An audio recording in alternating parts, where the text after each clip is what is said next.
Welcome to the very first episode of the Engineering Side of Data. I'm your host, Bob Hafner.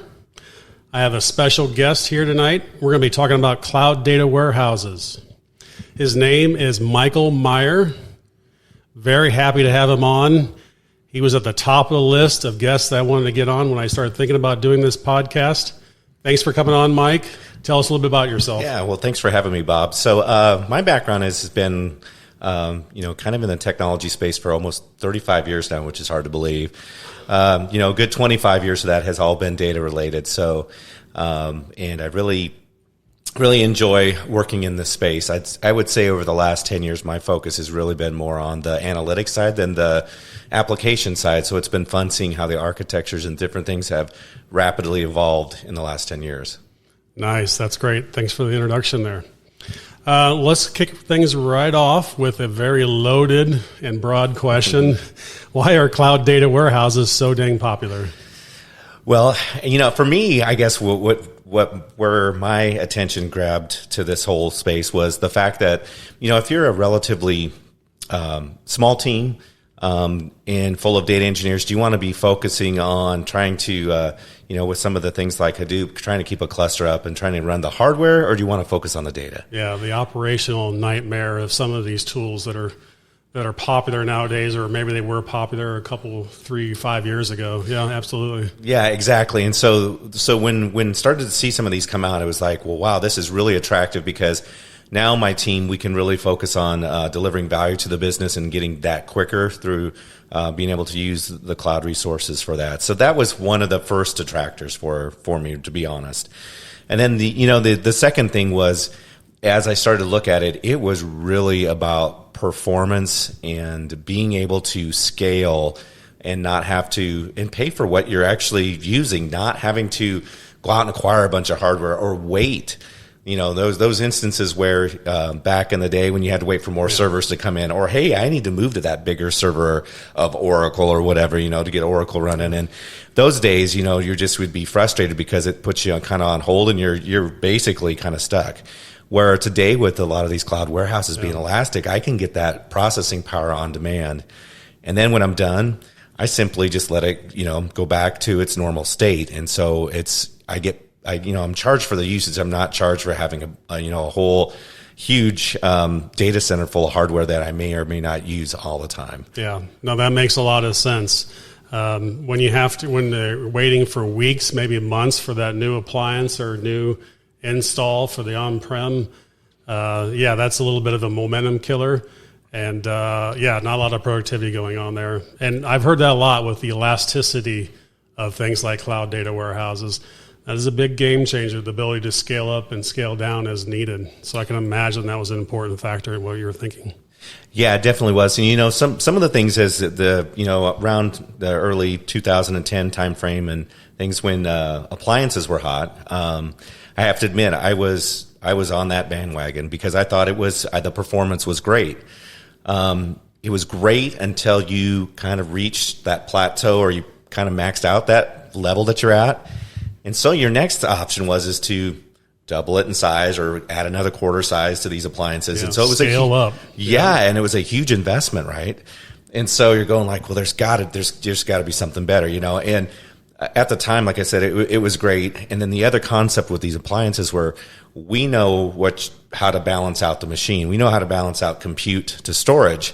Hey, that's great until it's not great, right? So I think some of the problems with that is every organization, every workload is different. So you can get to a point where you can be out of balance in terms of compute and storage, where if you look at some of the new offerings in the cloud, they separate those, right? And it makes a world of difference so that you can not only isolate workloads, but you can also control, how much processor you're putting to it. And you don't have to worry about, the one thing you have to worry about is your pocketbook. But, other than that, when you're running something big, but you don't have to worry about what am I going to do? Am I going to max out this box at some point in time and then start to have unhappy customers because all of a sudden the thing that was running so fast is now not running as fast for them. Yeah, that's a good thing. I really didn't think about that too much, but having your appliance that you buy, that you save up all your pennies for, is probably good day one, right? Mm-hmm. But going beyond that, it gets a little dicey. And you try to forecast what my workloads look like, what my access patterns are going to look like. But reality, you buy that thing, you're locked in. And that's a big purchase too. Isn't it something that we're going, okay, let's go ahead and change our minds and buy something bigger or something smaller or whatever. Yeah, I could see that being very problematic. Yeah, and then disaster recovery is a whole nother game, right? So now you're having to say, wow, every time I'm making a huge investment in my data center, also I'm in my DR site too. So yeah, there's a lot of things that, like I say, at the time they were great. And the thing that was great about them is what you saw, at least what I saw, was customers really wanting to use, and the users really running more queries because they could get the information back faster. So their hunger for data was there, and they wanted to do more. But then as you grow that user base out to where you max out, that's where, it became an issue. So now we're on the cloud, we take the different scenarios where we can start to say, hey, I can actually give you the processing power you need as long as the whole organization or maybe your department, however you're doing chargebacks, is willing to let you go ahead and run those. So that in itself is just, to me, is just such a great way to be able to do that. So I don't have to worry necessarily, about ever hitting that proverbial, ceiling and then having that feeling of disparity, trying to say, how fast can I make this better for everybody? Yeah, absolutely. And you mentioned cost pricing in that conversation. How do you, from a traditional background of estimating cost, things like that, has it been a challenge to budget for a cloud data warehouse when it is pay as you go or pay as you use? Yeah, so it is a little bit, at first everybody is a little apprehensive saying, well, can I run this query? Can I do this? Well, absolutely. Use the system. That's what it's there for. And then as time goes on, you can start to gauge. We basically have, came up with ways of breaking up workloads and start to monitor those very closely so we can kind of get an idea. And then the biggest thing with that for me is I have my own Power BI dashboard that I watch usage, so I can kind of start to forecast and project. That makes sense. A little bit more as things are going on. So I think the biggest thing in which I talked to some other companies too is they were surprisingly shocked at actually how, for as much workload as they were throwing out at what it was costing, they weren't surprised or sticker shocked by any means. So maybe there'll become that point in time where we get a sticker shock, but so far it's been really good experience. Being able to run lots of stuff, being able to get, really good response times and yet really, not notice like a huge uptick yet. Yeah. So, but, time is coming, as sure as we put more workload on it. But, it's all about total cost of ownership, right? Yep, so you think, you think about the things too. I think about every time, you work with the latest version of whether it's Oracle SQL Server and you're going throughout your whole organization having to do upgrades. You're going like, wow, this is time consuming. There's a lot of hours involved in that where, if I'm in the cloud, I'm getting software updates, whether I want them or not, but I am getting them and I have a consistent, flow that I'm not worried about having to deal with that at night, and very true. Yeah. I can imagine that a lot of focus is put on the bill that you get from your provider, whether that's your cloud provider or your data warehouse provider. But when you look at those, when you add in those operational costs, the cost of maintaining those things, it's certainly not one to overlook. That's for sure.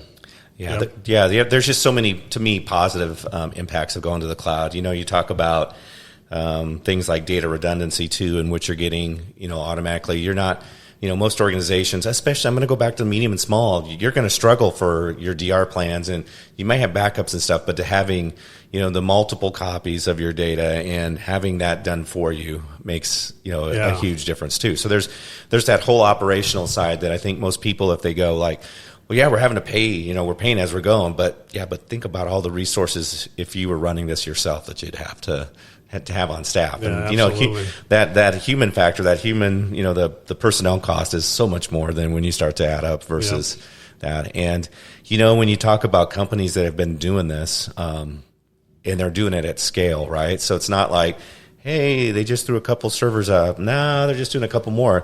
No, these guys are at massive scale, so they know what they're doing. They know their processes in and out, and they have to be highly repeatable so you can trust, the rollouts of their code and other thing that's going on. So I think that's to me is critical. It's like, if you wanted to start up Mike and Bob's own data center here, we would be, Yeah, it would be like, oh no, why would I even want to even think about doing that when I have the cloud, vendors that we have today? So that's kind of my take on it so far. Absolutely, I can imagine so. Yep. So it sounds like the cost certainly hasn't been a big deterrent or shocker. It's you're adding more workloads on as you get them. Do you foresee a change in how you potentially do things in terms of how you do workloads? Do you do we're going to do more ETL and less ELT, things like that, or anything different to kind of take advantage of the pricing and how it's done, or just to make sure you're not going to get overbilled or anything like that? Yeah, you do have to kind of plan for some of the things, right? So like the cloud warehouse we're on it's a columnar database. It's not a relational row by row database. So when you go to work with it, you got to think about, I need to do batches as much as I can as possible, or micro batches, in order to get the efficiencies out of it, because every time I do a single row insert or row update, it takes that about as much time as if I was doing several thousand rows at a time. So there is some planning with that. Gotcha. In order to get the efficiencies out of those loads. So there's a little bit to plan on that.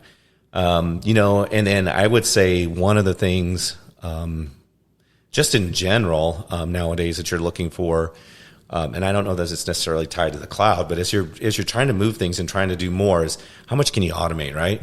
Where's those automation tools that can kind of give you that advantage of saying, hey, let me define things and let me build out the models for these, but let me find something that'll generate that tedious hand coding that I really don't need to do, because the pattern can surface and I can have something generated myself. And so we're doing a lot of that planning too, and trying to look at what you can do from automation. And so then as things get going, and then you can start to kind of figure out to them from how your workloads are going to look. But Gotcha. That makes sense. Yeah. Yeah, the ETL jobs of today are going to look a lot different, at least in my eyes, as we move into more of a that ELT and how things are going to look. So. Kind of moving forward. So it's going to be fun. It's going to be a fun journey. We're just early into it, but it's definitely going to be a fun journey. All right. Very good. So kind of going back to, I guess, a little bit of on-prem versus cloud. It's my impression of that data warehouses were pretty popular, maybe 80s, 90s, but in the 2000s, maybe their popularity slipped a little bit. And in comes things like Hadoop, the promise of just load all your data, forget about the data modeling aspect of it. At least that was my impression. That's what I heard from a lot of salespeople anyway. You know who you are. Do you agree with that assessment? And two, do you think cloud data warehouses have kind of breathed new life into data warehouses as a whole? So when you look at the data lake stuff, I think it was a good concept. Get your data all kind of brought together. The question becomes around it is, what are you doing in terms of governance? Are you cataloging this information so people can find it? If you're just throwing it out there to have it out there, that can become an issue over time. So, like you said, the sales job would say, just bring it here and it's all going to work together. Yeah. No, that's probably not the truth, right? Because you still today, you have to organize your data. You have to make sure it's of a high quality, right? You're still having to go through the processes to do that cleansing and to do those things. And then ultimately, in order to consume it, you need it in a model, whether, you're a star schema or whatever, to really get the reporting benefits out of, or whatever style that you use. So to me, there's still value in being able to consume data out of a data lake. I think a lot of it is early ability to just look at it and see if it has the value that you want. Kind of discovery phase of sorts, right? Exactly. So be able to run those profilers against it, start to look at it, start yourself to look at it and say, hey, is this something that I think is valuable for the organization and bring it forward?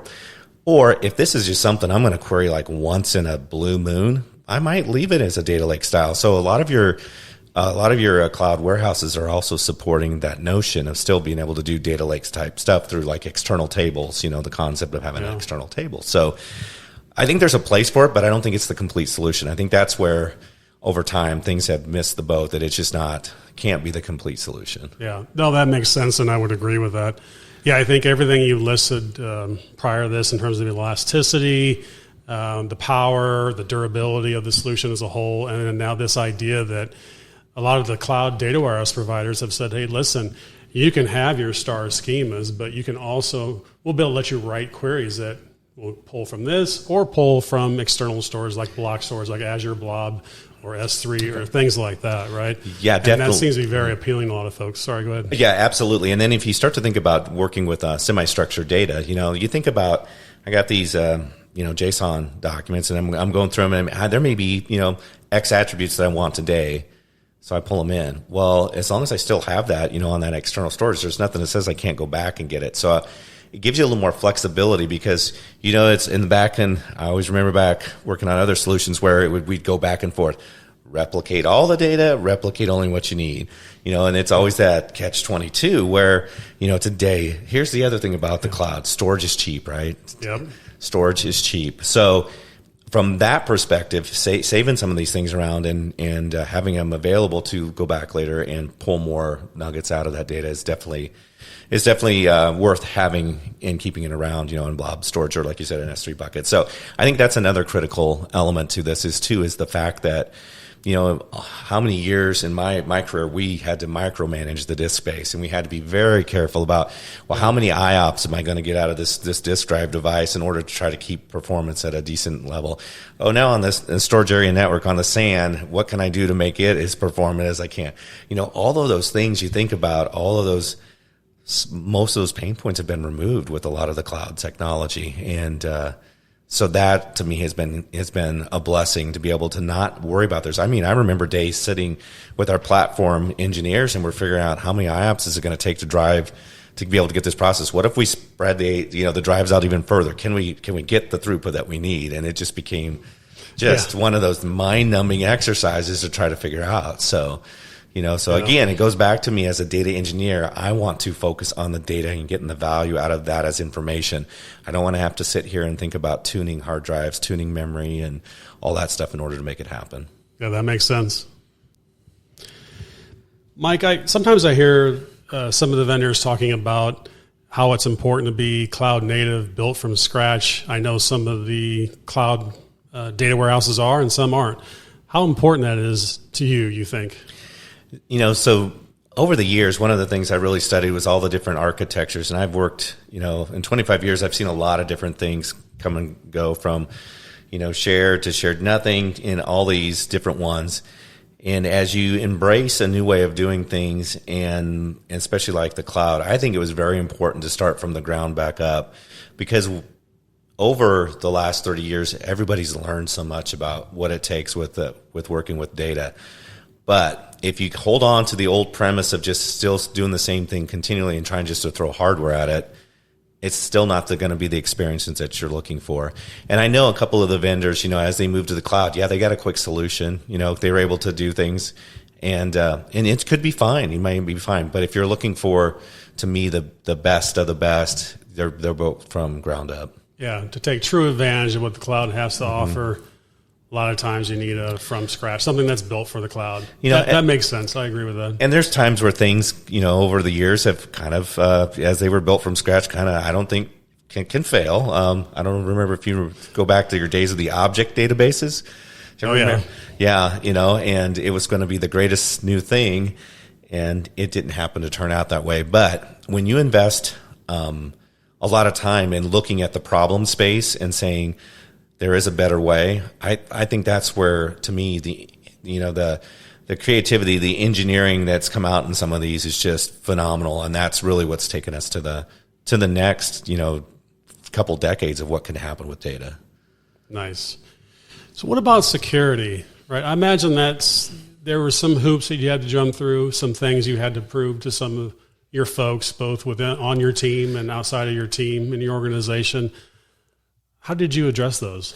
Yeah, so one of the things I was just pleasantly surprised about all the layers of protection that go on nowadays, and kind of get into a few of those. But right away in the organization that I'm with, we partnered with our security folks, with our security team, and they have a whole list of requirements and audits and checks that they go through, and we walk through all those. And so one of the things that always blows me away is thinking about just simple things like nowadays everybody says, well, the data needs to be encrypted. Which column should I encrypt in this? Which tables? And it's like, why don't we just do it by default, right? So a lot of places have done that with different offerings over the years, but there's still many of us that was the normal mode. Which column should I encrypt? So, a lot of the cloud house, I'm going to go to Snowflake because I know Snowflake the best. That's kind of what I've been working with. So, by default, everything's encrypted, and there's multiple layers of that encryption to help protect the data. The second layer, you start to worry about too, well, okay, my data coming in and out, going across the network, is it still encrypted? And again, having it across the wire being encrypted is definitely important too. So data at rest, you're covered. Data in flight, you have a solution for that as well. Exactly. And so those are the things, over the years that probably nowadays a lot of people are starting to just say, well, that's second nature. It's kind of, but back, not so long ago, 10 years ago, that was not the case, and so you had to worry about these things a little bit more. The other thing I think was really important is things like, when you're in the cloud, you need to be able to say, well, I only want certain IP addresses accessing this information, being able to do those white listings and, blacklists so that you're just not willy-nilly opening up your data to the world. You're making sure that you know exactly where that traffic's coming from. And then having the ability to audit that, right? Easily audit that you're seeing only what you expect to be coming through, or trying to even connect, right? Is what's there. So I think that those are critical. And taking it a step further, then it really becomes even more important today with PII and GDPR and all these different things that are going on. Being able to create policies on your data so that people are only getting access to the data that they should be getting access to, and making it easy to set those policies up and implementing them inside that warehouse. Versus, that really is key, isn't it? Making it easy, right? It's easy to establish a very complex security model, but if you can't execute it easily and quickly and painlessly for your team, it's a tough haul for sure. Yeah, because it can consume a team's whole time if it's not implemented correctly. And I also think back in the days when first approaching some of this, you're coming up with all these different techniques, and you're coming up, well, now hey, I got to put a view over top of this data, and I'm going to set up some logic in this view to be able to do masking and that. Or if it's policy based and just implement it in the engine itself, it makes such a huge difference. So, there's a lot of things from security, and I just think that that's so important. And that was really a big factor for me in looking at cloud data warehouses, was how rich was that security. Makes sense. Let's talk about tool integration. Things like Tableau, Power BI, and even things like Data Robot. How has that been? It's been really interesting. It's been really good. So I'm a Power BI guy, so been that way for several years. And a lot of times working with your data on-prem, they had this notion of having to hook up a gateway and having that be your security point, which was not a bad concept. Didn't have any problems with it. But now, looking at like what Snowflake and Power BI does is a much tighter, richer integration, because you're basically doing a handshake between the two platforms. From your tenant, your Power BI tenant to your Snowflake tenant, and saying, yes, you two are allowed to talk together. And then I don't have to worry about all these extra, facilities in order to make it secure. I've seen it there. I've seen it in, policies, whether it's to work with your S3 storage or, your Azure Blob storage, setting that style of integration up. And I think that's very powerful. I think that was done the right way. I've worked with some other software tools that are still having to do the token based and passing a token around and doing all these things. And, oops, my token expired. Now I'm not connecting any longer. And, all those fun things. So that the tight integrations, that we're seeing there, I think has been nice, and it's been really pretty straightforward to set up. Nice. Very cool. All right. What about data? You mentioned Snowflake. That's who you guys have selected and started working with. One of the interesting features that I've seen come out of Snowflake is this idea of data sharing. Although it seems very interesting, I don't know if I buy into the promise of it, right? I could see if you're a data broker or a data provider, it would be a great way to have your data in front of somebody, right? The ability for Michael to be able to pull this information in easily. It's right there, right in front of them. I could see my sales going through the roof. But if I'm a traditional corporation that's not in the business selling data, I'm selling widgets or whatever. Is that a big benefit? What do you see from that? Yeah, there's a couple different ways of looking at it. So, as a producer, like you said, you're thinking that I'm not really selling my data. I think of a lot of companies. I was working in the leasing industry and software, and a lot of times our customers would say, we really need to be able to share this data with our vendors. It's only their data, but then we need to be able to show them what we're doing with their product lines. And so if you think about that, I can set up a share inside of Snowflake that's only for their data, and they can come in, whether they have, this is the other nice thing, whether they have a Snowflake account or there's also what they call reader accounts that can be established for them. Without ever having to download a file, upload it back to their systems, I can just start querying and using the data.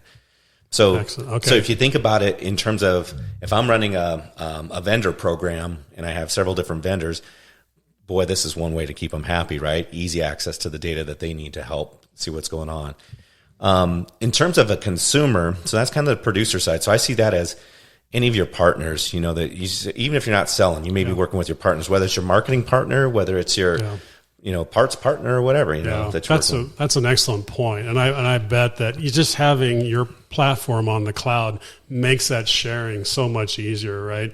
If you're trying to share data and that data resides within your four walls, that would be certainly challenging. It's like, how many CSVs would you like? Do you have an FTP server, or can I mail a bunch of disks to you? Things like that. Oh, yeah. You think about all the different versions and varieties of secure FTP you've tried to manage over the years to do those kind of things. Yeah.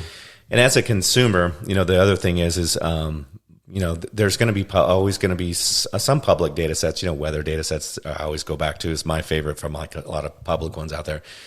But as you work with vendors that you're going with, so like I can say again, working with third parties where we're pulling it off a secured FTP, we're getting it down, and then we're having to do things to it.